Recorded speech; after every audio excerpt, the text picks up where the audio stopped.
नमस्कार. आपण पाहत आहात जनतेचा बातमीदार न्यूज चॅनल. मी शेषराव सोपणे. आजची मोठी बातमी.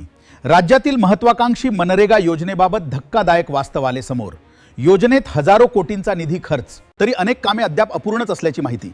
मिळालेल्या आकडेवारीनुसार राज्यात सुमारे 2000 कोटी रुपयांची कामे सुरू असून त्यापैकी केवळ मर्यादित कामेच पूर्णत्वास गेली आहेत. काय तर तब्बल 115 कोटी रुपयांची बिले अजूनही प्रलंबित. कामगार व ग्रामपंचायती अडचणीत.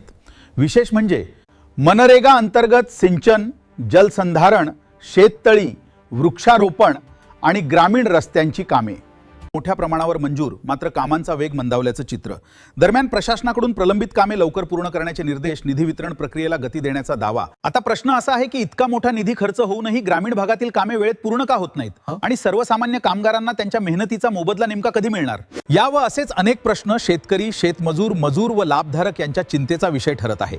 शासन काय निर्णय घेणार याकडे सर्वांचे लक्ष लागले आहे. अशाच नवनवीन अपडेट्ससाठी पाहत रहा जनतेचा बातमीदार news channel. Subscribe, like, share व बेल आयकॉन प्रेस करा. धन्यवाद.